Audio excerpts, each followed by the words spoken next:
Kravitz. If you have not followed his Triple H horse racing podcast, you're missing out. It's one of the best podcasts in the country.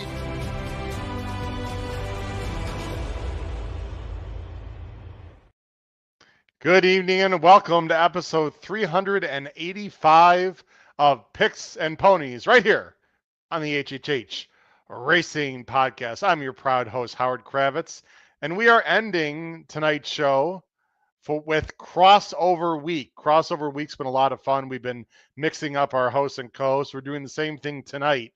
The very highly anticipated hot takes of a Charlie Freeman is on tonight's show along with my wonderful good friend and co-host, Paul Halloran. It's going to be heated. The rant segment is going to be a lot of fun. I cannot wait. Please make sure you hit that subscribe on the bottom right-hand side of the screen. Hit the notification bell so that you know when new content will arise. Apologize for the camera. Let's see if that'll fix itself here in just a moment. And please smash that like button below the video player. You can listen to us on Apple Podcasts, Spotify, and Anchor. We got a great tip sheet below the video player. Find out about our tip sheet. It is very inexpensive. It's very profitable. Highly recommend you guys take a look at that. We've got a great website as well, hhhracingpodcast.com. And as always, this podcast is sponsored by the Adelphi Racing Club. Please get in touch with racing manager Matt Cuter. The website is adelphiracing.com. I'm a very proud partner who owns some horses with Adelphi Racing Club's emails, matt@adelphiracing.com. And I should say we, including me as well. Again, sorry, see if we can fix that. It'll fix itself in just a moment, the camera, sorry. Very exciting runner that I have a small ownership piece of named Otello. Perhaps folks know that name. Otello won the Mucho Macho Man Stakes at Gulfstream Park almost a year ago at the very beginning of 2024. Had a real nice spring, had a few minor soft tissue issues, and Adelphi has purchased him. He's now trained by Christophe Clement. He was trained by him before, but new ownership. And we're excited to get Otello back on the beam. He'll be running a week from Friday, 2 days after Christmas at Aqueduct, in a tough allowance race going 7 furlongs. We're very excited about Otello for Adelphi Racing. And those of you fans of the show might want to know that Shards is back. Our Breeders' Cup runner from not this year, but the year before. He was in the Breeders' Cup Juvenile Turf Sprint. Shards is going to be back running at Turfway tomorrow, Friday. So a lot of things that are very exciting happening. We are going to have Brian Nadeau on, from Gulfstream Park. Fantastic analysis. He's going to be coming on our show here tonight on the second half to talk about the last 3 races, which are all graded stakes. But for now, let me bring on tonight's co-host. First, from the East Coast of Massachusetts and the Saratoga Special, Commonwealth of Massachusetts. Let's bring him on right now, Mr. Paul Halloran, and co-host of Betting and Boozing. He's been on here before.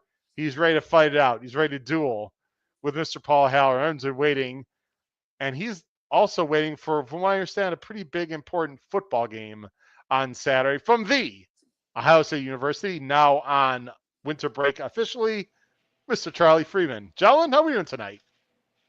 Oh, we're doing good. We're doing good. Hey, Charlie, how are you? I can't stop grinning. I get to go be at my favorite track now that, Arlington's not there, and I get to later on watch my Buckeyes take care of a relatively easy opponent. So I'm in a good mood right now. Wow. I think Paul might have something to say about that. Charlie, you're in next week. Charlie, next weekend you're able to go to any track in the country because you won't have a football game to worry about. Ouch. There we go. Shot fired across the bow. Wait, number 1, I give that to Paul. Any retort, Charlie? Any response to that? I'm just going to let the boys take care of business. It's you have a historic program like Ohio State and a Tennessee program that hasn't been relevant since before I was born with Peyton Manning. We're not worried about a middle-of-the-pack SEC team. We're worried about the Georgias of the world. We'll take care of business and keep moving forward. We're ready. We'll get ready for Oregon pretty soon. But even though I'm making fun of Tennessee, we take them serious. We'll take care of business, and I'll be getting ready for California. All right. And are you in Florida already, Charlie, on your winter break? Very nice. Nice. I could tell by the wonderful ocean-esque picture there in the background. So, yep, looks good, Charlie. And Charlie, look forward to seeing you, my friend, in a little over a week. I will be down at Gulfstream, Paul, with Charlie and some of his family, and looking forward to that. I'll be there for 3 days. Guys, we're here to talk about Pegasus Preview Day. This is a big day, and it's been a while, Paul, since we've been at Gulfstream Park, literally and physically. I've got my first racing Gulfstream hat ready to go. We all know about the Pegasus, Paul, in a month, but the preview day, which is Saturday, which we're going to be, of course, covering here, has some nice stake races, big fields, nice sequence. It is a good sequence, and I think I'm probably not alone. I typically stop paying attention to Gulfstream during the championship meet, and I know it started a while ago, but you get through the Breeders' Cup, and you got to kind of decompress, and in my case, you get through the bankruptcy stuff, and that gets done. But no, this to me is kind of when it begins in earnest, if you will, and this is a very good card. You're right. Very good card. And there are a lot of people in the chat. I just brought up a bunch of comments on there. I do want to bring up this, unfortunately, Paul and Charlie. Rest in peace, Uncle Mo. Boy, Uncle Mo, what an unbelievable. There you go. He's got the Uncle Mo hat. What a stallion. I actually saw him, Paul, 2 years ago, and I was at Coolmore for the first time. I mean, what a special animal. Condolences to all the connections, especially Mike Rapoli and Todd Pletcher, because was very special to them, Paul. Yes, I was going to talk about him a little bit later, but I had the chance to see him run twice, back-to-back Travers days at Saratoga, and his maiden-breaking race at Saratoga is still one of the most impressive 2-year-old wins I've ever seen at Saratoga. 14 plus on Travers Day in 2010. Go back and watch it. He was very special. Yep. So condolences, Uncle Mo. A lot of holiday wishes in the chat. Early happy holidays to everyone. Happy New Year. We are going to have some shows next week, so we'll do our official happy holidays then, Charlie and Paul. One more comment, then we'll get into the handicapping, guys. This is from Ed Burke, Charlie. You'll be interested in this one. Michigan fan here. Charlie, I hope you win 1 or 2, because I never want Day fired. Thoughts, Charlie? Well, I unfortunately read what our athletic director had to say, and apparently has a history of this at other universities too. He's a very loyal to a fault kind of guy. So we're not getting rid of Ryan Day regardless. So at this point, my mentality is, look, if they're not going to fire him anyway, then I want to go see us win a national championship. So at this point, if him losing the first round or winning it all, either way, he's not getting fired, then I want to go see us win a title. I hear you. Okay, well, we have plenty of time for football conversation and stuff later. We have some rants coming up. We got Brian Nadeau coming up. Let's get right now into the late pick 5. This is the late pick 5 this Saturday, Pegasus Preview Day at Gulfstream Park. It starts right here, and it starts in race 7. It's an allowance optional claiming 25,000, going 7 furlongs.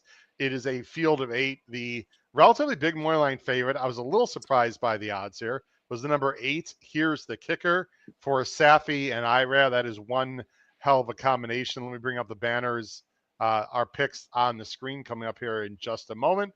There they are. I'm going 8-1-3. Paul's going 1-8-7. And Charlie is going 1-8-3. Charlie and Paul, very similar. I also have a lot of those horses in the mix. Hard to be creative in this spot. I thought, Paul, you're going to go with number 1, personal choice, a 3-year-old filly, Florida bred, who is absolutely on fire right now. Yeah, and this is one of those cases, Charlie Howard. Until I watched the replay, I mean, 2 for 2, obviously, that says what it is on the paper. But I went back and watched it, and I just thought, I thought he ran well. It wasn't quite as easy. He was in between horses early. The rider had a pretty good hold of him. It is a relatively no-name rider breaking from the rail in 7 furlongs. But one thing about that last race, Howard, 3 next out winners and 5 of the 6 horses improved their buyers. So that's what ultimately had me land here, between the fact I thought he ran well and the race has come back really, really strong. And I'm kind of with you. I mean, look, if you're making the morning line at Gulfstream, you got to knock off a point, for the IRAD tax. And in this case, you get a double whammy with the My Racehorse tax, because those people bet, 12,000 owners if they all bet $10. And I'm not saying that derisively. I'm saying they bet.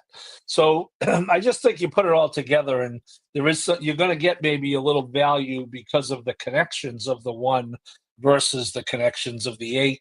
And, back to my late great friend Edgar Catano, they ain't beat him yet, kid. What makes you think they're going to beat him today? Now, it's a good point, Charlie. I guess my main concern is twofold. One, he's going to have to deal. Oh boy, that didn't take long, guys. Have a beverage if you got one. I have 2 concerns, Charlie, with the 1. Number 1, she's going to take heat from the 3 in theory early, and number 2, how strong are summertime Gulfstream races that are either maiden claiming or state bred? No, I completely hear you. Again, as someone who's Mr. South Beach and willing to watch at any time of year, there's a reason I've been waiting for and so excited for the winter meet. It's to actually get to this kind of racing. So I think those are all valid, as well as obviously, we haven't seen the horse since the summer meet. So how ready will she be to then take on the winter meet horses? The reason I ultimately ended up landing on the 1 is, for starters, again, I just think the value, as you've sort of hinted on in the 8, is just not going to be there. I also just I know it's only been 2 starts, but we've seen great consistency already, and I like that they're taking this sort of step up in this competition. The work tab seems fine, so it doesn't seem like, she's not ready for this, and they have her ready for the spot.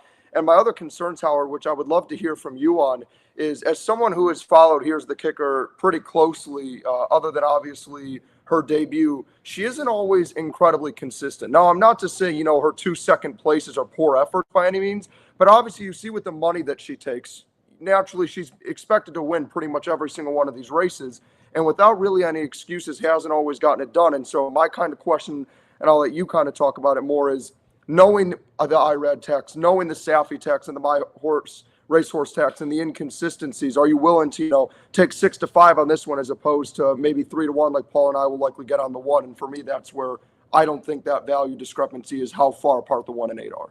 That's a good point, Charlie. And of course, neither one of you can see my ABC grid, but people who buy the Power Pick tip sheet, Paul, will see my ABC grid. Guys, I have the 1 and 8 as my A's. So I think that answers your question a little bit, Charlie. I would never go 6 to 5 with a win bet on Here's the Kicker. But here's the kicker, Charlie. It's almost impossible for me to see this horse not getting a good trip. I mean, she's going to break. If she breaks well, I guess she could be sitting just outside the 1 or the 3. I sort of see the 1 and 3 dueling a little bit. I think the 8's just going to sit right off of those 2. So it's hard for me to believe that the 8's not going to get a good trip. To be honest, guys, I think the 8's probably the 3rd most talented horse in this race. But with the trip and IRAD, I just, I'm putting her on top. But Charlie, I would never put her on. I would never make a win bet on her at 8 to 5 even. I would need probably 5 to 2 on her, to be very honest. Let's talk about the 3 guys, because I think it's mainly between these, although Paul does have New Diamond in 3rd, which is an inching turf to dirt horse for Bean Cone and his guy Junior Alvarado. But let's start with the 3 guys. The 3 is a little bit lower in the morning line than I thought, but I think there's some reasons. First of all, Ken Sweezy's on fire. Trainer Ken Sweezy is absolutely on fire. He won today again with a horse. I will say, though, guys, last 5 years, he's only 8%. That's 8% last 5 years, 180-day layoff. This is not what he does best, Paul and Charlie. Charlie, you've got him 3rd, or her 3rd, so do I. But Sweezy's on fire, and with Gaffleone, you got to think that she's well-intended here. And she's got stakes, back class to prove it. So she's the one interesting horse that we'll see what she can do here. Yeah, I think she's a wild card in a variety of ways. Also getting Lasix, which is always something you have to pay attention to. As you mentioned, has been running in different types of races, both in level and distance. Obviously now going on the cutback from a mile on the dirt after being on the lead. And again, I mean, you look at a horse, if we're talking strictly resume-wise, I mean, as you mentioned, the 1 running against Gulfstream horses over the summer, and the 8 doing that as well to an extent, versus Done Enough, who's been running against, Power Squeeze and Ozara. Obviously, it is very much so not apples to apples when you're comparing the strength of competition. I will say my one pushback when you were talking about the 1 and 3 being on the lead together is I would need to obviously see it. If the 3 shows the speed that the horse showed in Keeneland, for example, I agree. But my one question with her is obviously as she stretched out, for example, when she was on that tentative lead last time out, they went 24 to the quarter, which anywhere, but especially at Gulfstream, is not very fast. So I think it's just going to be a question of, is part of this cutback because Sweezy believes they can get her to that same speed she's shown in the past, or maybe they try to have her sit off and let the 1 do the dirty work, which would obviously make things interesting for the 8. I think even though this race will be under the radar, it still is a interesting and obviously important leg to start the pick 5. Yeah, it's a nice race, Paul. I think the 3's going to show speed, Paul, because she's fresh off the layoff. She's been working amazingly, and it's Gulfstream. So I don't think Tyler's going to take back. I think he's just going to break aggressively, Paul, and see what the 1 does. Would you agree with that? I do agree with that. Yes, and I think the 1 is going to go for that. I think they got to be aggressive. Yeah, on the rail. I think in general, 7 furlongs on the rail, you better either be aggressive or ready to do some circling. And I just think, like I say, I think this horse was really ready to go last time. Was in between. Certainly, it wasn't a bad trip by any way, shape, or form, but was in between horses. We know how Uncle Howard dislikes that. It's almost as much as he likes to gallop out. But I just think they will be aggressive. Again, I can't say I know a lot about the jock, and that is a concern. But I'm going to have to hope for 7-2 will mitigate my concern a little bit. Let's go on to the next race. Oh, Howard, can I just say one thing about my 7 there? Please, go ahead. I think the 7's interesting at 15-1. The horse is really bred for dirt, so I'm going to chuck the last 2. And if you look at the dirt races, maiden special win, optional claimer way above this level, ran a decent 3rd, and then just totally outmatched in the Devona Dale, won by Fiona's Magic and with Leslie's Road in the race. So I think this is a realistic spot on dirt, and with that, considered that, and 15-1, and my guy Junior, I'm going to be using this horse somewhere. Yeah, I think if they go quick and the race sort of falls apart a little bit, and maybe the 8's not as talented as I say, and sort of what I believe, New Diamond, nephew Paul, I'm throwing New Diamond in my pick 5. I'm going to throw. All right, see, that's why I like my uncle. I'm going to throw her in there. Andy B and Cone, Charlie's going to like that horse. I wonder why. Where their father training. By the way, newly minted American citizen Andy Bean Cohen, by the way. Oh, no kid. Boy, she's great. She's a naturalized citizen now. Absolutely. Talk about great for the game, boy. She's terrific. She's awesome. Race 8, guys. Let's go talk about it. Now, there's 3 stakes on the card. This is the one that we're going to talk about without Brian Nadeau from Gulfstream Park. He'll be on in about 6 minutes. This is the Janus. 5 furlong turf sprint. Oh, boy. Howard's favorite race. My favorite. Yeah. Listed stake, 140,000. There is something very important to point out, guys, and I'm going to ask Brian about this when he comes on. The rail is out 66 feet. I think, and don't quote me, that's one of the further, actually, I think they go out to like 108 or some nonsense, but that is pretty far out. What does that mean? That means that you probably don't want to be stuck on the inside, and that early speed might even play better, as if early speed needs to play better going 5 furlongs turf Gulfstream. This is a big field, guys, of 12. The money line favorite, relatively heavy. The Trombetta, Irad, Ridden, Arzak, 2-1, the number 10 horse. We've talked about this horse quite a bit. Let's look at our picks. We're all over the map here. I'm going 1, 11, 7. Paul's going 11, 7, 10. And look at old Charlie going 4, 10, 2. Well, Paul, we got to go to Charlie first because obviously Charlie's got a cheeky opinion here on number 4. Reef Runner, a Florida bred for David Fox, excellent trainer, and Miguel Vasquez at 10-1 morning line. Charlie, I'm always looking for prices. What do you like about Reef Runner in the Janus? Look, this race, if we're being realistic and honest, if you're playing the late pick 5, this is the spread race. To me, I think realistically, there's about 6 horses in this field that I think have a legitimate chance. So I'm as good as Arzak has been, and I understand the horse came back nice in California when we were there. I'm not putting a 2-1 horse on top in a turf sprint. I want to find value. Now, I understand Reef Runner is one that's going to have to come from off the pace, but he's been able to show in the past that he can get there, and this horse absolutely loves Gulfstream. I mean, Reef Runner is probably, for someone who also hates turf sprints, this is one of the few horses where when I do see a turf sprint at Gulfstream, I get excited because Reef Runner is one of the most entertaining and also trying horses I've ever seen. He always comes from the clouds. He always makes his run. And what he's done recently, though, that I can appreciate is you can see last time up, for example, I understand he missed by a nose, but he was able to start sitting closer.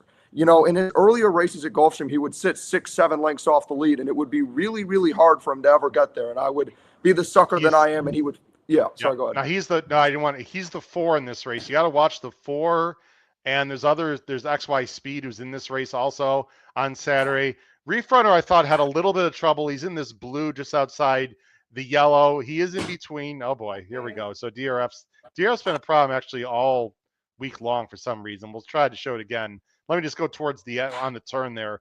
Talk about the 4 here, Charlie. And 7, the XY Speed is also in this race, who got a dream trip. Exactly. No, and Yes I'm Free, I believe, is also in this race. Correct. Look, Yes I'm Free is a Gulfstream legend as well, but the reality is I just think there's too much other speed for Yes I'm Free to deal with, and you nailed it on the head. The reason why I saw Chris Couples says that he likes the odds on XY Speed, which, look, I have the horse in third. I don't disagree. I like horses who like running at Gulfstream in these sprints. But XY Speed got a dream trip, was sitting just off, saved all the ground. Reef Runner ran into trouble, just misses here. But what I really liked is even despite the trouble, he was able to only sit 3 lengths off the lead on a hot pace, might I add, 21-1 and 42-4. It's not like they walked, so he had to sit closer. And I feel like that's been a big struggle he's dealt with in his career. Is in the past, he's been a horse who, as you could see, like in that May 18th race, he would sit 6-7 lengths off the lead, which everyone knows in a turf sprint, overcoming 7 lengths is almost impossible. I mean, you have to be a generational talent. So I just think in a race where there's plenty of speed, if Reef Runner can sit off the pace, at the very least get in the money. But I don't think this horse is impossible. And if there's a race I'm going to take a swing, why not a one like this? Look, this is a spread for me also. I actually have a race in the sequence that I think is more of a spread, in my opinion, but who knows what's going to happen. Paul, here's my general thought, and I think you and I are thinking similarly, is that the horses coming out of that race, in my opinion, Paul, do not class up to the horses that we have. And class doesn't matter quite as much going 5 furlongs in the turf sprint, because how much are we really talking about a length in terms of difference in class? So it's a very trip dependent race. But Paul, you and I are sort of thinking similar. You're going to go with the 11 Coppola for Tyler G and Dale Romans. Obviously, he's going to have to work out a trip from the 11 hole, but he's tactical. And again, he'll be able to break, look to his left, and make some decisions. He's going to have to avoid being wide, though, obviously. Yeah, I don't see a scenario in this race where it doesn't fall apart. So I went and, I didn't want the horse on. I really, really wanted to pick That's Right. I went into it before I started handicapping thinking I was picking That's Right. I saw him win the Turf Monster at Parks in 2022, Michael Moore's first graded stakes race. I really wanted to pick the horse, but I just think he is so up against it on race flow. There is speed, even for a 5 furlong turf sprint. There is speed, which is why you can bet Arzak. But boy, and I know it's been better competition, but Arzak has really not run well 3 races in a row. And okay, one was the Breeders' Cup turf sprint, I get, but not the best edition of it of all time, which we saw what happened there. So I went with Coppola. If you think it's Francis Ford, it's Coppola. I went with him because I do think he'll be will close, but not from the way back. And I just didn't want. I'm kind of with Charlie. I didn't want Arzak as the favorite here. If Arzak gets the trip and has enough time to win this race easily, but I wanted someone tactical who could be off the pace but not that far off it, and I landed late pick landed on the 11. Charlie, I want you to push back a little bit against Paul on the 10. I have Arzak nowhere. I'm just taking a stand against him based on some things that Paul said. I need to get something to our guest here as we're live. So I want you and Paul just to debate the 10 Arzak for a minute. He's 2-1 morning line. I have nowhere, at least in the top 3. Paul's got him third. You've got him second. Go ahead, Charlie.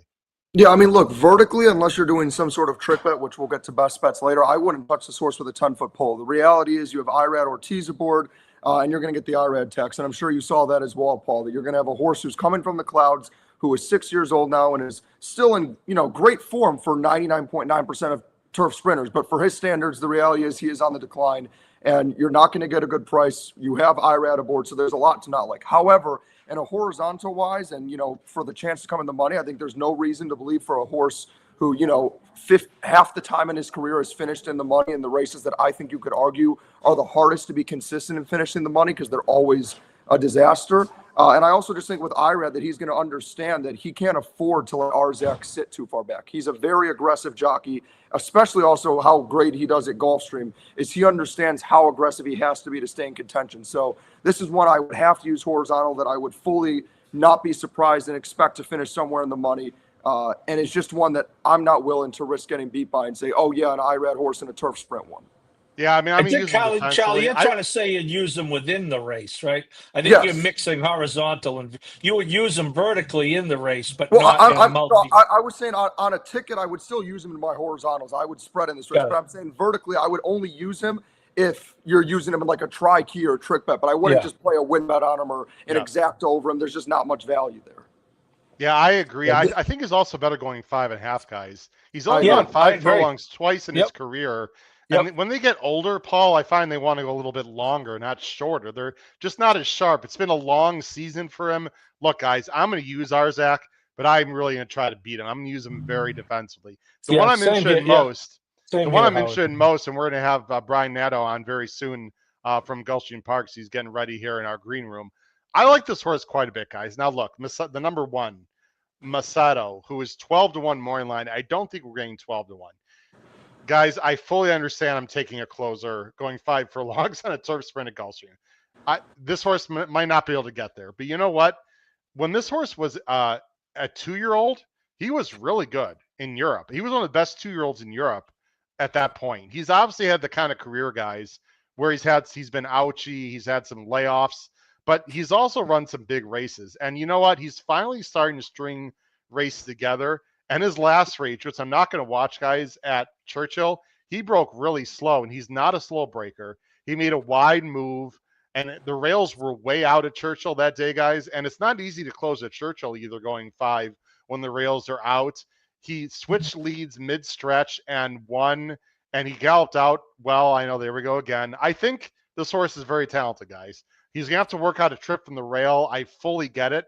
But in a race that you said, Paul, and I agree, might fall apart, and I have question marks about Arzak, who's going to be the big favorite, and Coppola's got the 11 hole. Why can't Castellano save ground, make swing for home, and find room and win at 8-1? I just think it's very, very possible. So I'm going with Macedo, guys. I'm going 1-11-7. I like that's right a little bit also, Paul, but there is a lot of speed in the race. All right, guys, let's go on to the last 3 races at Gulfstream Park on Saturday, Pegasus Preview Day. And to help us do that, let me take the banner off the screen here. To help us do that, my good friend, he's back. We are so excited to have back one of the best analysts in the game from Gulfstream Park, Mr. Brian Nadeau. Brian, great to see you again, buddy. How you doing? Guys, happy holidays. Howard, thanks for having me. Good to see you guys again, too. Doing good. Fun weekend ahead of us. So I like it. He's got the Boomer Sooner shirt on, ready for the college football season. Charlie, by the way, on the to your right there on the screen, is a senior at The Ohio State University. Brian, any thoughts on the Buckeyes' chances winning it all this year? Well, they don't play Michigan in the playoffs, so that's ouch. Another shot across the bow. I love it. Brian's coming out firing. That's why I like this guy. Yeah, that's just a fun game. I don't have many opinions in the playoffs. That should be a fun game. I'm a Josh Heupel guy. He'll be the next coach at Oklahoma in a couple of years. I hope. You know, I like Ohio State. I think actually they're one of the few value teams in the playoff. But I would think they win a close game over Tennessee. They're home, right? That's good. Yep, they are. Brian did a great job. We got a little wine tonight. Man, this guy's styling. Brian will be down there next week. I'm very excited, as with Charlie as well, like we were last year. Very excited to see you and Ron and the whole crew down there. And for the first time in a few years, Brian, I don't know if you remember this. You probably don't, but I've had some really crappy weather down at Gulfstream. I was at the coldest Pegasus ever a few years ago, if you remember that, of course. And then last year, I don't know if you remember when I was there, the first day or two I was there, especially the first day, Brian, you remember it was like 55 or like 60 and windy. It was awful. Looking at the weather, looks like I got mid-70s and sunny next weekend, my friend. Can you make sure it stays that way, please? Yeah, you're going to be okay. knock on wood, the weather so far at the championship meet has been absolutely phenomenal. I live in Fort Lauderdale, and it rained like hell yesterday, but I don't think Gulfstream got a drop about 15 miles to the south. So the weather's been great. It's actually going to be a little cooler this weekend. But yeah, Howard, I think spot for when you visit, and that would be really good because we want to keep these races on the turf and all that kind of good stuff. And I think on it's not summer anymore, so I think the forecast kind of plays out a little truer than it might in the summer. Yeah. And I think we're locked and loaded for a big weekend, Pegasus Preview Day on Saturday. Absolutely. Let's get into it, Brian. The last 3 races on the card. Harlan's Holiday is race 9. It's a grade 3. This is a prep for the Pegasus itself. I've already read some articles, done some research. I know some trainers would like to go to the Pegasus out of this race, but they sort of have to prove it to themselves. A field of 8. The morning line favorite is the number 2, the very likable Louisiana-bred Tumbarumba, 4-year-old Lynch Gaffleone, 8-5 on the morning line. I did not get Brian's picks, but Brian will share his opinions. I'm not sure he's going to give his top 3, which is absolutely fine, Brian, because I know you're going to give our great analysis on the simulcast feed on Saturday, and of course the pregame. I'm going 162. Paul's going 127. Charlie's going 126. No pressure on the number 1 Tuscan Sky here from the HHH Racing Podcast. Brian, what say you with a nice rendition of the Harlan's Holiday on Saturday? Yeah, it's an interesting race, Howard, because I don't really know. I don't know who's Pegasus bound off this race. I don't really think Tumbarumba is anybody's confusing him with a true 9 furlong horse. Steel Sunshine is not. All your picks. Tuscan Sky is probably the one horse that is really kind of sort of hell bent on getting a good race and going to the Pegasus, because I do think he is a 9 furlong horse. What I don't think is he's a 8.5 furlong short stretch finish horse. So he was actually the one horse I'm going to play against in here. I'm a very, very short late pick 4, so I'll certainly use him as an A, but he's a little further down. I'm a little bit funky in here, guys. I'm just going to see if we can pop this field with Cape Trafalgar. I think he's supposed to be on the lead in here. I think he's supposed to potentially be leading here. And yeah, I don't know how far he wants to go, but this is a short stretch, mile and a 16th race, and he doesn't have to go that far. And if you're in front off the far turn, and that finish line is right there in front of you, so I'm going to see if he can steal it at what should be a square price. Tumbarumba is clearly the horse to beat, but the thing about Tumbarumba, he's not that big of a fan of winning. He runs really well in all these races, and he shows up, and Brian Lynch has done a really good job with him, but now he's got a Breeders' Cup hangover to deal with. Might be slightly a little better at one turn, and he's going to be I don't know if you guys saw or not, but they can't bet enough on these Brian Lynch horses already. It's crazy. He's going to be a number in here. So I'm going to play against him a little bit while readily conceding he's clearly. Well, you brought up a good point, Brian. This is my only concern with Tuscans. Well, I have a few concerns, even though I have them on top. First of all, this is a weird configuration. It's already a short stretch, and it's also a short run into the first turn. So Tuscan Sky's gonna have to make some decisions. Now you got a Hall of Famer there, Brian, right? So he'll figure it out. I'm personally hoping Tuscan Sky actually lets Tumbarumba and maybe Cape Trafalgar go and just sits the pocket, the old, in harness racing parlance, because I think he'll be more comfortable there. I could see Johnny V sending hard, Paul, but if he sends hard, he could get caught up in a speed duel like last time. I'm not sure he really wants to do that. So I really like Tuscan Sky in this race. I think he's the most talented horse in the field, Paul and Charlie, but I do have some concerns. Even though he'll be able to save ground, it's a little bit tricky, Paul. I'll let you talk about that first. Yeah, I think there's a better chance he gets a really good trip, though, Howard, from the inside. You talked about the short run to the turn, and I don't think, the aberration race was the race that I really loved him, the Haskell. Yeah. I'm hoping that's the aberration race, because the next time he lifts the hoof in that race will be the first. He got in a little trouble at the break, but I think the last race was strictly a prep for the prep. I think this is a prep.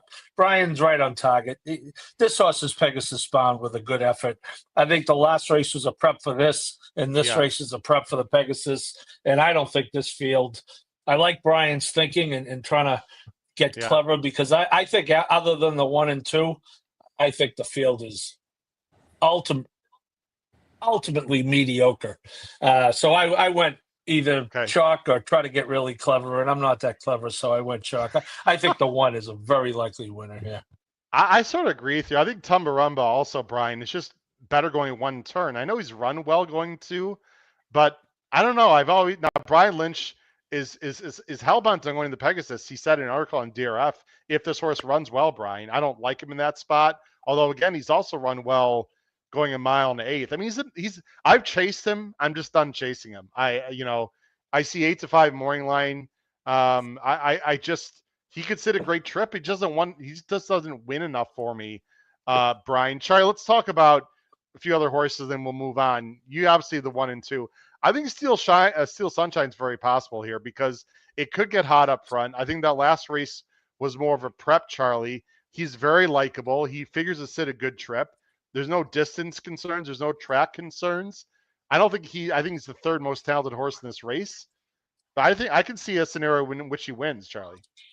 Yeah, no, absolutely. I mean, I think the obvious concern with Steel Sunshine is going to be how pace dependent the horse is. However, you also will get, if we're talking, talent relative to odds, you'll probably get a much more realistic, odds to value ratio, however you like to look at it, for Steel Sunshine. And I think if you're someone who thinks there could be any sort of meltdown, or even not necessarily a meltdown, but just enough that, the 1, 2, and 3 tire each other out enough. And I think that also is key, that they're all right next to each other. If it turns into something where whether the jockeys want to or not, but the horses start to go at it for each other, Steel Sunshine could sit the perfect trip. And I think another thing to consider is, Steel Sunshine has executed this exact sort of scenario in the past against Tumbarumba. Now, I understand, Tuscan Sky wasn't in these races, and some of these others weren't as well. But Steel Sunshine, likes it here at Gulfstream. Is 6 for 17. Is, as far as I can remember, I can't really think of a race I've watched him at Gulfstream where he hasn't been in the money. So he's going to run a true race.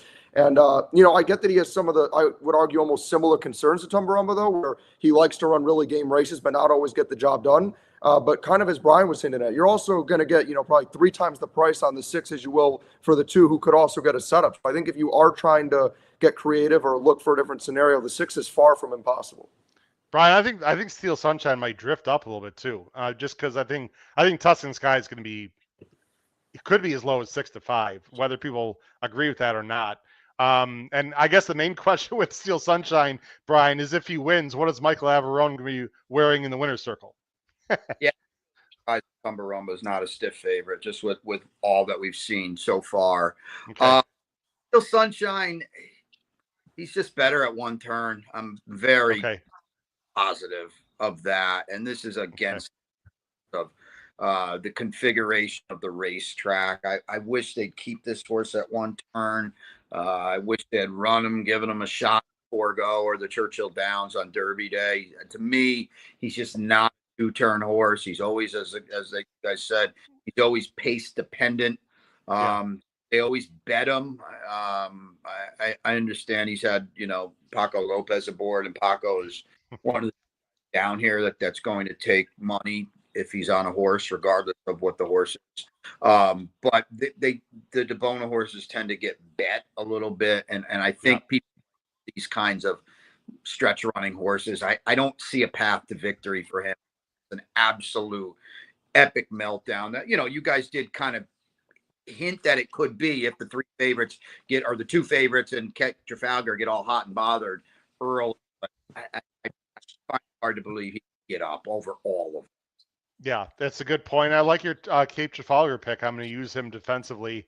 I think he's going to have to run the race of his career, but maybe on Saturday the day could be the day, and you're going to get paid if you're right, Brian. Let's go on to the Grade 2 Fort Lauderdale, Brian's hometown currently. So very exciting. This is a prep for the Pegasus Turf.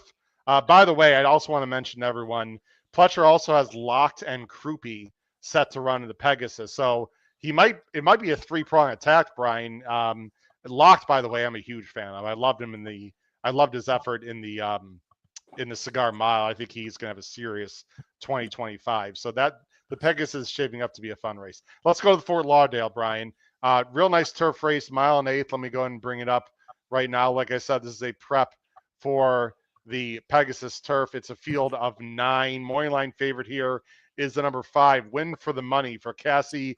And look who's in. Dylan Davis, guys. Dylan Davis riding now at Gulfstream Park. I believe Saturday. I could be wrong, but Brian will clarify. I think next Saturday could be his first day that he's actually racing, or this Saturday, excuse me, could be the first day he's actually racing down there. I know Brian will clarify that for us. Let's see where we're going. Again, Brian's picks are not on the screen, but he'll tell us who he likes. I'm going 4-7-2. Paul's going 2-8-4. Look at my buddy Charlie. He is also going with my little sneaky horse here, Major Dude, 4-1-5. For Charlie, Brian is, of course, the expert and the guest. Let's see where Brian's going to go in this, what I think is relatively wide open, fun race here, Brian. What do you think about the Fort Lauderdale on Saturday? You know, Howard, it is a pretty fun race, and you're allowed to go a lot of different ways. I don't think the morning line favorite, Win for the Money, is like necessarily the sexiest pick here. I have to be honest with you. I think he absolutely lays over the field. I think he'll demolish the field Saturday. He's a single for me in all my plays. I didn't make him my bet on the day. It was a little earlier in the card. I feel like he has got a lot of class to him. That's A. I feel like 9 furlongs is going to hit him right between the eyes, where some of these other maybe not so much. And he loves it here. Go back and watch his Mr. Steele, and I get that. I understand all that. But, man, he loves this turf course. He parlayed it to a win in the Woodbine Mile, and that wasn't a good race. I get that too. But I think he's back at home. You mentioned Dylan Davis. Dylan's going to be poised for a pretty big winter down here because, A, he's damn talented, but B, got Barnes, and C, we were actually talking about this this morning. You got Jose Ortiz and obviously the Paco situation. There's about 180 wins out there for people to jump in and grab. And you want to talk about perfect timing? Dylan Davis has done that. So I think Win for the Money is a great spot here. Major Dude is my underneath horse at a little bit of a price. I think he might be a little cheap. I'm not sure if he's can class up quite this way, but I feel like if nothing else, he's in form. He's run well here. You know, you look at Grand Sonata. I mean, he's run 1.5 miles 3 times in a row. Boy, he better hustle, right? Cash equity. I don't know if he's good enough. I just feel like Win for the Money is likely to run his race, and I think that race is too good for the rest of these. Brian, here's my thought with Win for the Money. Which clever, but I don't. No. Look, we want your honest opinion, and we appreciate that. When he won in May, I was like, whoa. I mean, that was a whoa. That was an unbelievable effort. But I got to tell you, I think he's had a disappointed year. Now, people would say, Howard, what are you talking about? He ran a grade 1. Yeah, but the other 3 races were, I know he finished second at Ellis, but I mean, I don't know. He's supposed to win that race. I mean, he's just too inconsistent for me to trust on top. I am using him, Brian. The 1 1/8, I suppose it should be fine, but I don't know. I mean, Cass has been running him only at 1 mile. I hear what you're saying. Pure talent. I'm not going to disagree with you, but I just think he's hard to trust. Am I just flat out wrong? You know what? This is like kind of sort of the eye of the beholder. You know, I don't think Churchill Downs turf races count. They should be like exhibition. Okay. I don't pay any attention to them. Ellis, yeah, he should have won at Ellis. I don't think there's any doubt about that. But he comes back and wins at Woodbine in a grade 1. Not a good grade 1, but hey, still a grade 1. And then he gets, you know, he's not I love him on Saturday. He's not a Breeders' Cup Mile horse. So I feel like you want to be a little hard-headed, and I've got to be hard-headed because I like him a lot in this spot. Yeah. Then I do what I'm doing and say, you know what? The races I care about, he showed up. But if you're like you, maybe you're against him a little bit, and I wanted to make them 2 in here. I couldn't get down that low. I wanted to make them 2-1. Then, you have every right to be like, you know what? I'm not taking $6 on this horse. And I think there's other alternatives at much better prices. So I think this is the absolute poster child of, beauty in the eye of the beholder. Paul, let's talk about Grand Sonata. This feels a bit experimental to me. Now, he's run shorter, but even Todd said that they're putting blinkers on. I mean, Brian, you said it. He's got to inject some speed into this horse. Yeah. He's got a 40 early time fig, or early time form US fig. Fletcher said if he runs well here, they could go to the Pegasus. But if he doesn't, they might just go back to 3 turns. And what is it, the Pan American, Brian, right? And some other 3-turn races that he might be better suited for. This horse to me, Grand Sonata, is similar to Win for the Money. A talented horse. I'm not sure I can trust him, Paul. That's just my opinion. No, I think that's fair. I just think he's going to be ridden a little differently. When he ran 1 mile and 1/8 last time, Javier was kind of hell-bent on fighting for the lead. I wanted to be tactical. I certainly don't need him fighting for the lead. So I think he gets kind of an in-between trip here, which might be okay. He's certainly not going to be, near the front, but he might not be 12th he might not be last early either. Yeah. Although you could make the case coming, as Brian points out, coming off the 3-turn 1.5 mile races. I just think he gets a better trip. I think it's a favorable post. Tyler's ridden him twice now. I agree. I think the 5 has the most talent. The 5, and you'll see he's not my top 3. He's one of those horses who doesn't show up in the top 3, but will be an A in my ABC. And if anyone can't figure that out, we'll talk about it offline. But that you gotta do that sometimes, right? Yep.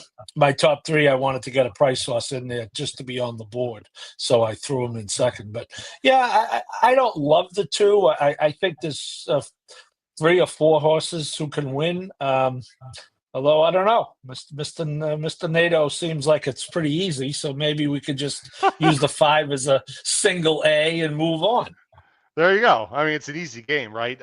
They got the 5 sitting in a nice spot, by the way, Win for the Money. If the Win for the Money is sitting here according to time form, I think Brian's point is going to be even accentuated that much more because I think he'll have a great chance to win if he gets that stocky spot on the inside. Charlie, you and I are going with the 4. Now, look, I'm going to fully admit that Major Dude has to step up a little bit.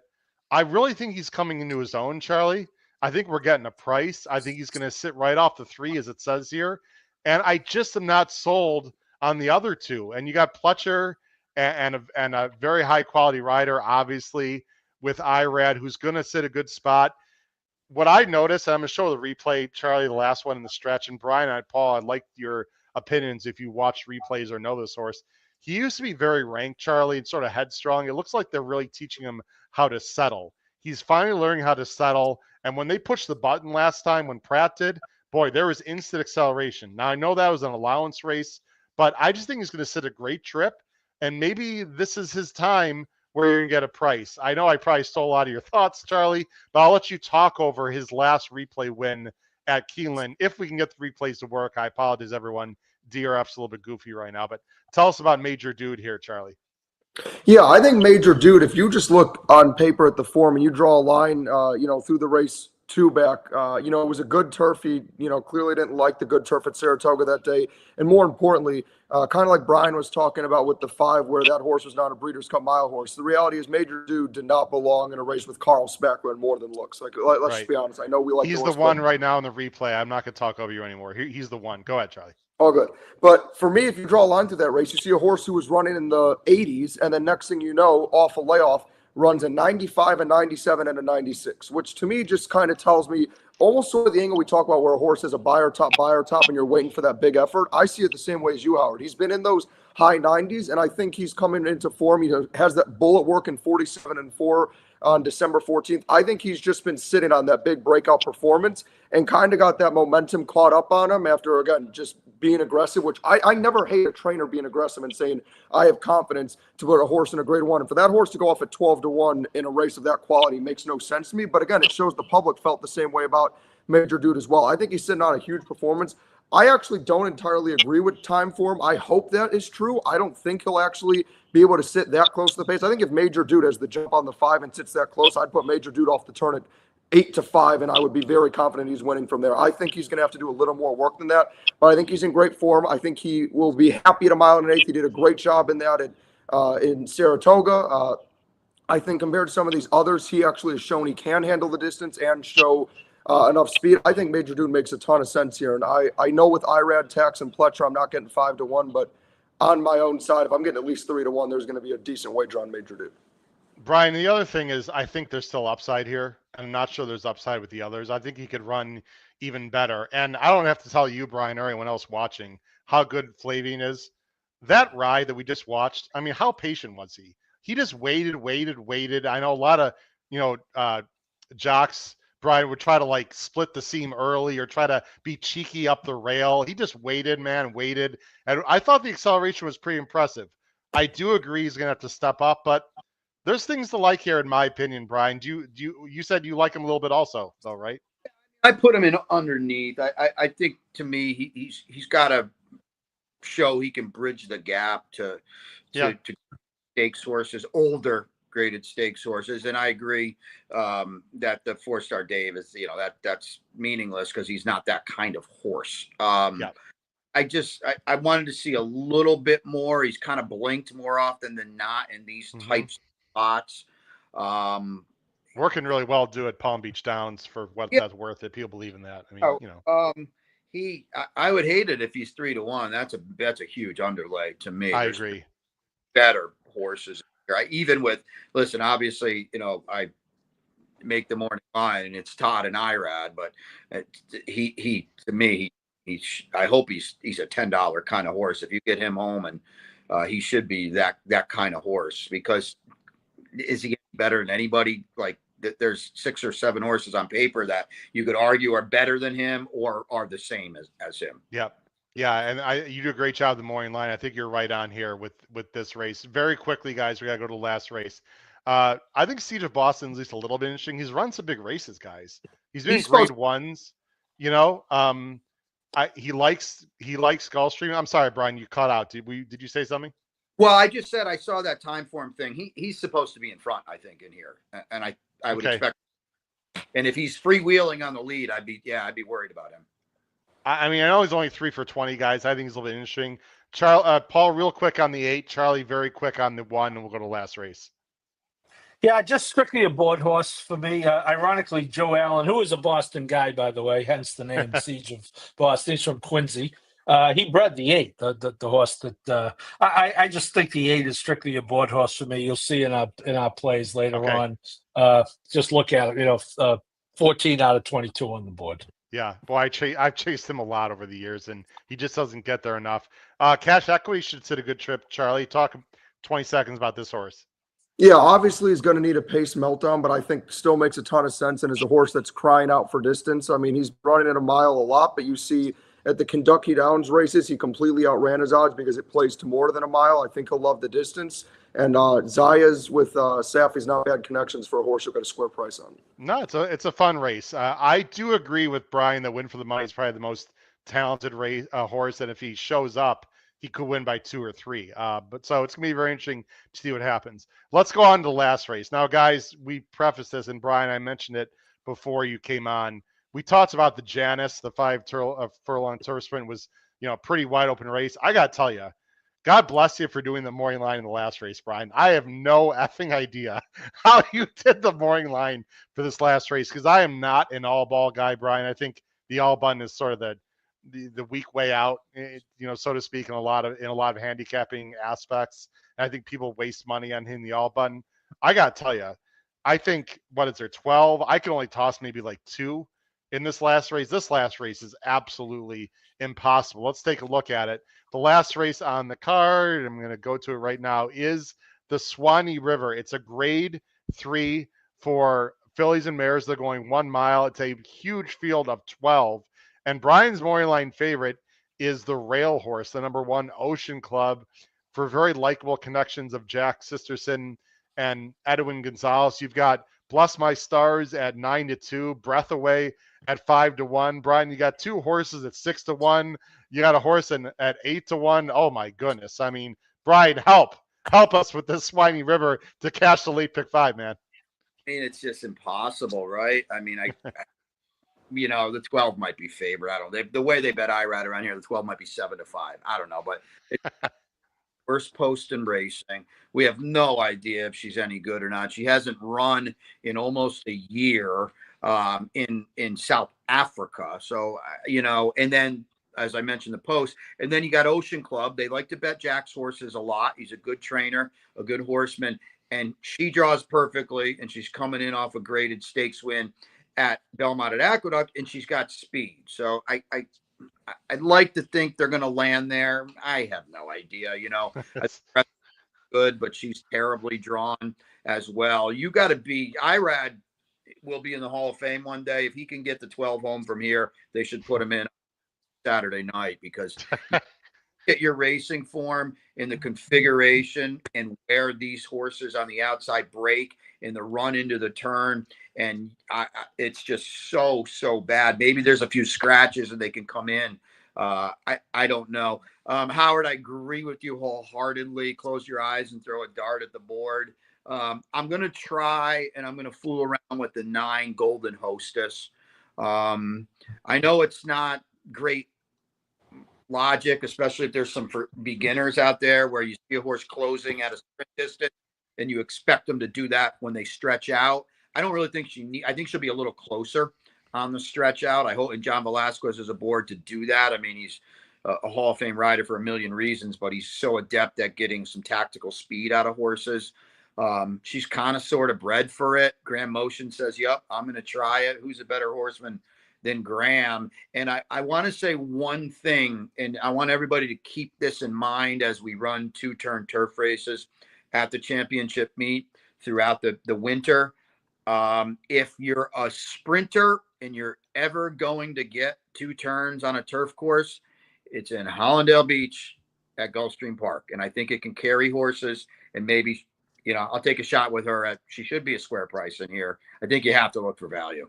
Now, this is very important. We need your help, Brian. I could be wrong, so correct me if I'm wrong. According to Equibase, some of these turf races, the rails are out 66 feet. I didn't see that in this race. So is this race sort of on like the inner part of the turf course where the turf is very fresh and tighter turns? Am I correct about that? Yeah, because what happens is, Howard, we can't really run back-to-back turf races unless we move the rails. And so you are correct on that, because the rails in the Fort Lauderdale are going to be at 66 feet. And don't that, because I have to print out so early with my PPs, but they'll be out there at a significant distance, and they'll be down for race 11. And how might that affect any turf race, let alone this race with 12? I mean, do you want to be more on the inside when the rails are down, or would you rather be inside when it's 66 feet? Help people out, whether they're beginners or experienced, with the rail settings at Gulfstream.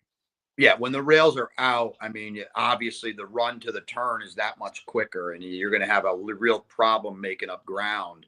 And you mentioned the fresher ground as well. We typically have the rail settings out at somewhere out there. Right, so right. that could be good. The turns are sharp. Speed is dynamite here, regardless of where the rail. If you haven't seen it, we are running a fast, firm turf course out there in speed. Sometimes, no matter how fast they go, especially if you get a good, they can just keep on humming along out there. Yeah, it's going to be fascinating. I didn't read our picks. I'm going 12-10-1. Paul's going 1-8-4. Charlie's going 11-8-1. Brian's going with the 9 Golden Hostess. Interestingly enough, the one of 2 South African breds in this race. I want to say this in front of live YouTube and the whole world right now, Brian. All millions of people watching, of course. The number 12, Bless My Stars, might be my worst pick on the show in a while, and I've given some bad ones, Brian. I will relatively admit this is a complete default play, and you're exactly right.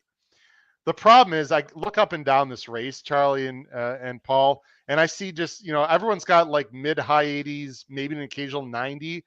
Like, who blows you away in this race? No one. Right. And The other thing, Brian, not only is I right on this horse, and I'm a sicko, so I actually watched some of the South African replays. She was tactical in those races. And look, South Africa is not a bad place to run races, and she's been and won like Group 1, Group 2s there. So South Africa has decent racing. How do I know, guys? Because I trust Davy Lane, who actually follows South African racing a little bit as well. So I think this horse has talent, and I think she is capable of running a big race. And my other thought, Brian, bless my stars, is when this came out and she got the 12. If Todd really didn't like that, I think he would think about scratching and running her a different spot. So look, I might be way over analyzing everything. She could be wide on the first turn, Brian, finish 9th. It won't surprise me. But when you came off the screen there, her South African form was very good. And I have some good friends in Intel that's pretty good racing there. And she was in Group 1 and Group 2. So I don't know. I'm defaulting here, Brian. I did watch replays and she's tactical. What the hell's going to happen off a year layoff? I have no idea. She's just really interesting to me. I've got the 10 in second real quick, guys. Be My Sunshine.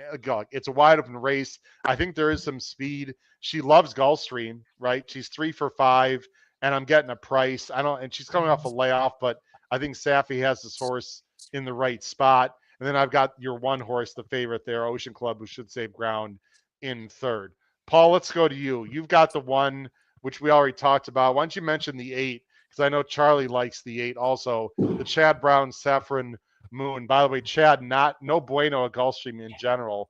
1 for 10. But this is not an allowance race. This is not a huge drop down like the horse he had from the clouds dropping down Brian on Sunday from a stake race to 25 claimer. This is a stake race, which to me gives a Chad Brown horse a better chance, Paul.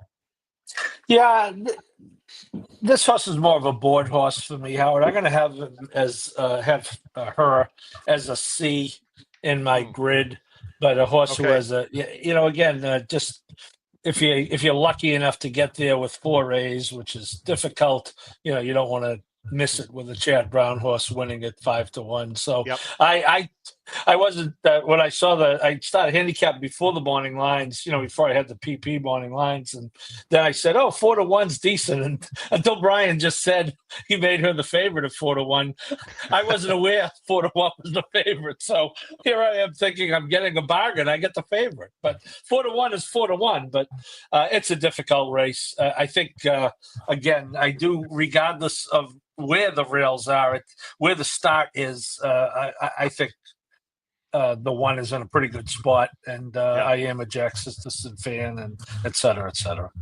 Charlie, let's talk about your top choice, and we'll let Brian go for the night and get his final comment. Breathaway is a horse I know very well. Brian, interestingly enough, when Breathaway was turning 3 years old, I was down at Payson visiting Clement, and he said, Breathaway's a nice horse. Be ready for her debut. Blah, blah, blah. She's won 315,000. She gets Dylan, Charlie. She's extremely consistent, but I'm a little concerned that in a big field, she's going to have to weave her way through, 7 or 8 horses. But I guess you can say that for half the field, right?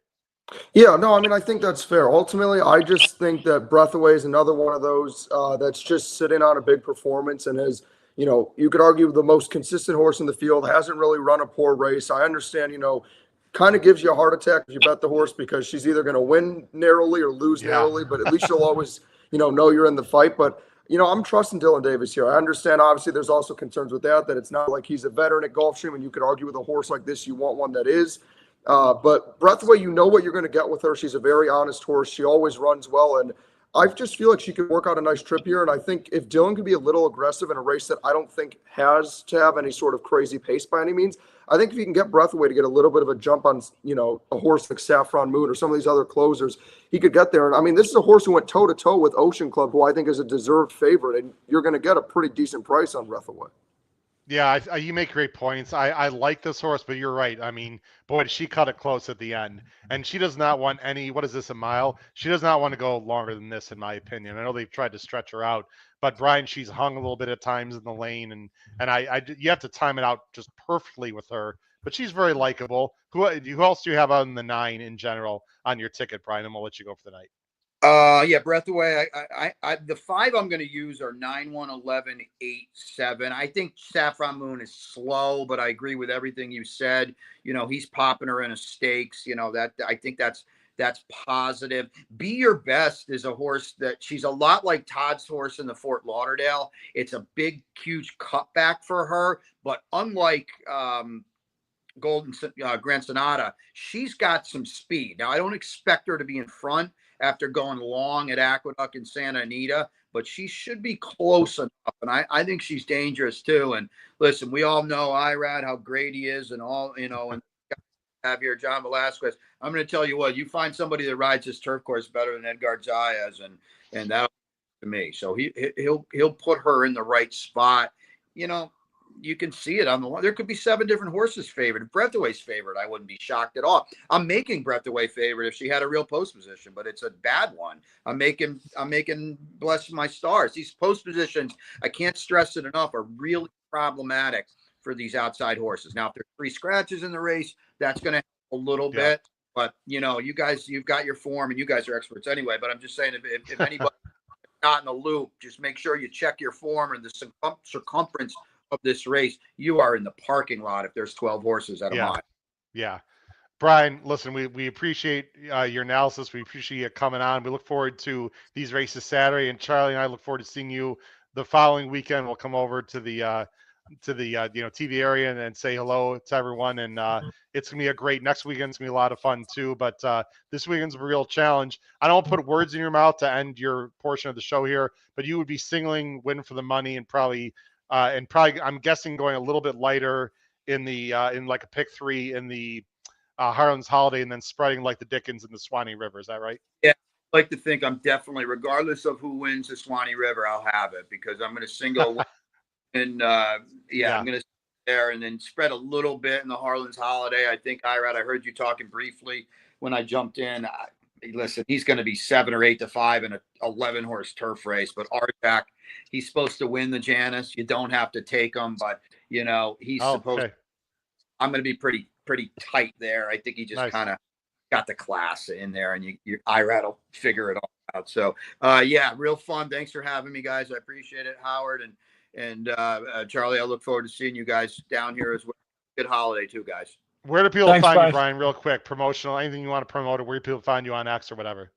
Yeah, Twitter. It's Brian_J_Nadeau out there on Twitter, and we'll be doing the morning show tomorrow, and we got 11 good ones on Saturday, and fire away because the turf racing's second to none, and we'll have a lot of fun doing it. Awesome. Brian, I want to get you a drink next weekend. So looking forward to it, man. Good luck this weekend. Thanks a lot, Brian. Appreciate it. Happy holidays. All right. See you. Take care. Bye-bye. Thanks, bye. All right. Brian Nadeau, guys. Just a great guy. Really sharp analysis. Sounds like Paul is going to play a skinny ticket and press up. Nothing wrong with that. Trying to get to the, practically an all ball in the Swanee River. You can certainly get paid that way if you play the ticket that way. Yeah, I was going to say, unless he goes all in that race, it sounds like he might be, it might be a pear-shaped ticket. Well, if you go 1 by 2 by 2 by all, it's not, it doesn't, it's not too bad. Let's go to our best bets, guys. And then look, we got some rants cranked up, I'm sure, ready to go. Paul's real best bets, excuse me. And I'll just say them, guys, just for time purposes. Race 8, Paul's playing a double, the 11 into the 1. Can you give us those horses real quick, Paul? The 11 into the 1, race 8 to 9. Yes, it is Coppola into Tuscan Sky. Okay, Coppola into Tuscan Sky. And then in race 10, which is the Fort Lauderdale, Paul's going to play an interesting tri-play, 2-8 all, 2 all 8. So basically you need the 2 and the 8 to come in some iteration of first, second, and third. And then an all button in the other spot. I like it. No, well, I need the 2 to win. Is what I need. 2 to win. Excuse me. Grand Sonata, and then I just have the 8 on the board. Fort Washington. Interesting. Okay, I like it. Charlie, your best bet. You're gonna, boy. This is a strong best bet for Charlie. Reef Runner. Big fan of Reef Runner. It's a wide open race. The race 8, the 4. He's gonna play a tri key, so he's gonna put in all spots. Charlie, first, second, and third. Yes. Okay, and then race 10. The Reef Runner into the 8 and 11 in race 11 correct? Oh, sorry, race 10, excuse me. You're going, my bad, Major Dude with, give me the horses. What is it, Saffron Moon? Saffron Moon and Breathaway. I mean, that's going to pay, right, Charlie? If you can hit that double. Yeah, no, look, I want to be aggressive. To be honest, I'm going to have to obviously, wait to see what the scratches are on Saturdays, think some things through. But when I'm looking at my ABCs, I'm seeing very realistically my pick 5 is going to be out of my college budget. So because of that, if I want to find ways to still get nice payouts, Reef Runner is going to be a square price I can mix around. I like Major Dude, and I think I'll still get a square enough price. And again, the last race is wide open. So if I'm playing a double into, a 6-1 and 5-1, I'm very confident that the payout will be handsome enough that I'll be satisfied. Well said. My best bets, race 9. I love Tuscan Sky, guys. Love. He just has to avoid getting to a speed duel. I mean, I guess he could sit in the pocket and have trouble in the stretch and not get there. I mean, of course, anything's possible. Guys, I think he's ready for a big 2025, and I love him at anything at 8-5 or higher. And I'm not sure I'm getting 8-5, but I really like Tuscan Sky a lot in the Harlan's Holiday. And then I like Major Dude also. I know he's got a class up. I'm just not sold on Win for the Money in Grand Sonata. So I'm going to go 4 with those 2 horses I just mentioned, with Siege of Boston, and then Siege of Boston with Grand Sonata, and Win for the Money with Major Dude in second. All right, guys, it's rant time. Paul, you're going to go first. Charlie, you are second. The people have been waiting this all week for the rant off between 2 excellent, very opinionated analysts. So it is now time. Of course, you don't have a logo or a banner, Charlie, but Paul does. Rant of the week for Paul Halloran. Paul, hit it. Okay, three-part. I will be short. We started with the beginning. You see my hat. There are those horses, Howard, we come across that really intensify our interest in racing. More than the betting, more than just the winning. They don't always have to be spectacular. This one happened to be, but for me, Uncle Mo was one of those horses. I have a photo on my phone I took of him going from the paddock to the track before the King's Bishop, now the Allen Jerkins, when he actually got beat by Caleb's Posse. I was pretty upset about that.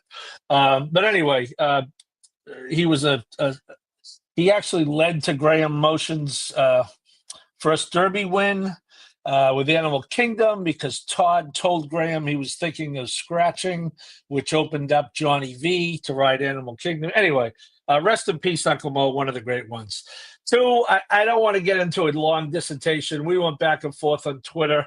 There's a lot of information online about the Graded Stakes Committee, and it is more scientific than you would think, and I'm not going to lose any sleep about it.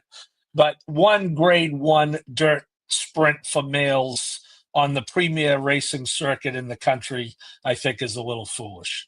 There is now one after the demotion of the Vanderbilt, and to Howard makes a good point. The Vanderbilts had short fields the last few years, but it's also a race that's been around for decades, and I just think that was a little arbitrary. And I think with Jackie's Warrior and Elite Power being 2 of the last 3 winners, I think we could make a case for that to hang on, especially with the Gamely. I'm sure, Howard, you feel great about the Gamely being a Grade 1 and the Vanderbilt a Grade 2. So that's part 2. And 3, I just want to say that I'm sorry that Charlie is not going to be there Saturday night, because there's going to be a lot of tennis. Charlie, you're staying. What's that? Wait, what do I hear? I know what's coming.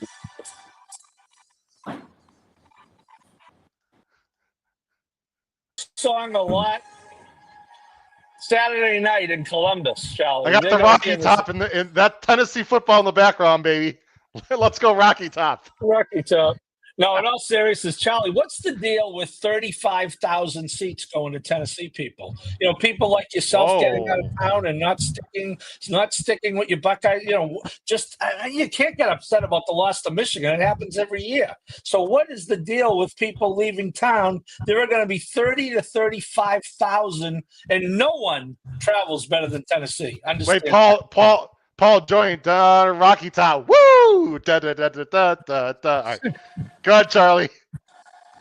Look, yeah, I don't know how many are going to be there or not. I'm hearing rumors all over the place. I've seen anything from 30% Tennessee to it's going to be 5% Tennessee to 10% Tennessee. It doesn't really matter. At the end of the day, Their fans being there's not going to impact it. They're going to have to deal with the cold. I saw their players are practicing indoors because they're scared of it. The reality is they have a freshman quarterback who makes terrible decisions. He doesn't know what he's doing out there. And when he faces the best defense in the country, it's going to get to him. We're not scared of Tennessee. Again, Ohio State sits at the table with the Kings. They sit with the premier programs. We sit with the Alabama, who, by the way, I hope Alabama's going to enjoy watching the playoffs from home and they get, a little taste of what it's like to get treated as any other team and not just Alabama. But we sit with the Georgias of the world, with the Texases of the world who have found their relevancy. Again, good for Texas, by the way, even though they couldn't beat a backup quarterback. The reality is Tennessee to us is like, I don't know, a Wisconsin or Maryland or something, or a Michigan State of the Big Ten. We're not worried about Tennessee. We're going to take care of business.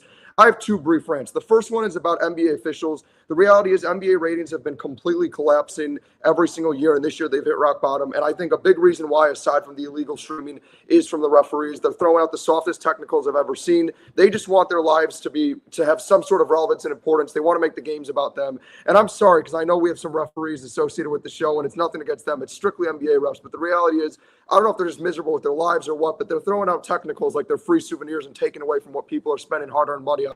And the second part of my rant is on the Ohio State Buckeyes, because I'm tired of the disrespect. I understand they looked like shit against Michigan, and I'm not going to act like they didn't. The reality is, Ryan Day played small against Michigan. He played to their strengths. You tried to prove a point and say, we can run the football, even though Michigan has 2 first-round defensive linemen on the line, and we have 3 of our starting offensive linemen out for the season. The reality is, if he threw to our receivers and we stuck to our game plan of just playing to our strengths like we did on the 2 drives we scored on, we would have blown out Michigan, but we played stupid. The reality is, this isn't Michigan now. This is Tennessee. Refocused. Ryan Day has played well. I understand he hasn't always won the big games, but the reality is he has shown up against them. We showed up when we barely lost to Georgia at a game I was at in Georgia, by the way. And again, that's against the powerhouse. We're playing Tennessee. We're playing a middle-of-the-pack SEC team in a year where the SEC looked like shit, if we're being honest. I realistically, because I'm humble and trying to be realistic here, think Ohio State will only end up beating them by 7 to 10 points. But if they blow them out of the building, it wouldn't surprise me. And people forget that deep down, Ohio State is the number 1 team in the nation. We spotted an undefeated Oregon team 14 points on the road and barely blew that game. We can compete and beat anyone in the country. Georgia doesn't have their quarterback. Texas couldn't beat a backup quarterback. Notre Dame's best wins are against naval academies who have bigger worries than football. Who else are we supposed to be scared of? I'm sorry, but I'm tired of the disrespect about the best team in the nation, and Ohio State's going to show it. When we beat the shit out of every team in front of us, I'll come and cash my future bet, and I'm not scared at all. Wow. Hey, Charlie, I'd be a little more concerned about a middle-of-the-pack SEC team because your vaunted Buckeyes are 1-13 in their last 14 games against SEC teams. I hate to mix that in there, but Boom! No, I think that's fair, but I'm not worried about one of those losses against Missouri when we played our 4th-string team because we didn't care, and that was their Super Bowl. All right, so and that's again, 1-12. Okay, I hear that. And the reality is the only other one that was in recent memory was playing against Georgia, and we barely lost the game. And I want to point out one other thing, Paul. Do you recall who one of those victories was against in the SEC? Because I do. It was one Alabama when everybody slept and gave up on Ohio State in a situation just like this, and that team went on to win a national championship. I'm not phased, and this is not the SEC of old. The SEC is not as good as it used to be. I think that it's a lot more parity. There's a lot more parity in college football, and I think that's the first wake-up call we got with Alabama missing the playoff, is the committee understands it too.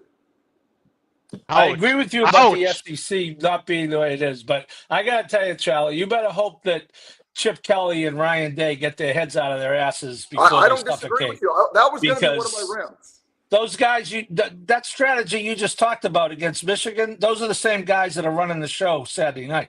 And Josh Heupel's a very good coach, by the way. Oh, agreed. No, he's a fantastic coach. Like, I don't know if the viewers caught it, but Brian said earlier he's hoping that he'll be the future coach of Oklahoma, which is a big statement to say because that's a premier. I mean, not that Tennessee's a bad program, but to say when you've had some decent years before last year and you already want this guy to be your next coach, that I agree. I think Heupel's a nice coach, and I think he will leave Tennessee eventually because I think eventually he'll realize he's too good for a middle-of-the-pack SEC school. Again, this is Tennessee's Super Bowl. This is just another game, but we still care because we want to get to our Super Bowl. We compete for national championships. Tennessee competes for relevance. That's the difference. I'll leave it at this. Charlie, I hear your pain with the athletic director because a football team that we root for pretty close to where we live just has no idea how to run an organization. If Ryan Day loses this game at home in the opening round of the playoffs, granted, I think it's a pretty damn solid Tennessee team, but you're supposed to win this game, right? By a touchdown, favored, whatever it is. He has to be fired. I mean, I'm sorry. If you're a Ohio State fan, you have to beat Michigan. You can't beat Michigan, and then you're going to lose at home in a playoff game when you're a touchdown favorite. Paul, if I was the AD, and look, college football is a rough business, and blah, blah, blah. I mean, realistically, Paul, he's got to win this game. I don't see how he saves face with the fan base next year if they lose this game, Paul.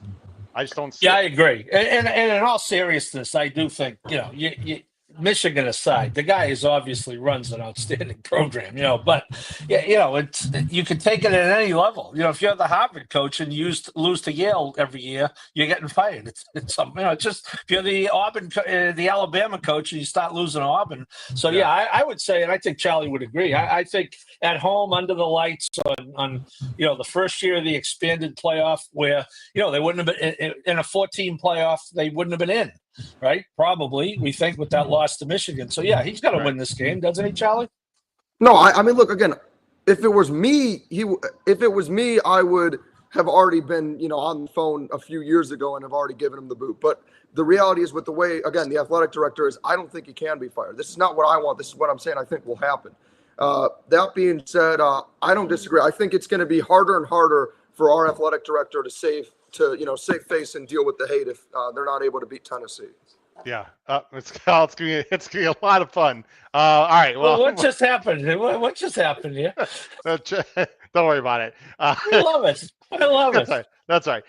Charlie, Charlie's we really the best. appreciate it, man. Paul, we appreciate you guys did an awesome job. Charlie, I hope you enjoyed being on the show. We appreciate your analysis, and honestly, I wish you luck. And look, I remember being a college student and how passionate I was with my sports teams. Paul would have remembered, but that was 200 years ago when he was in college. So oh my God, off the top rope. But seriously, Charlie, I wish you, in Ohio State success, because I know how passionate you are and you want to see them go as far as you can. So good luck to them, even though I might have Tennessee in our private pool winning that game in the first round. For my good friend Charlie Freeman and co-host Paul Howard, and this has been your host Howard Kravitz, episode 385 of Picks and Ponies. We got big announcement, by the way, coming up on our Santa Anita show Monday. You do not want to miss our special show Monday for the opening day card the day after Christmas. We have a huge announcement with a special guest from Santa Anita with us. So don't miss our show on Monday night. Check YouTube for all of the times and schedules. Crush your bets at Gulfstream Park on Pegasus Preview Day. Take care, everyone. Have a great night. Bye-bye.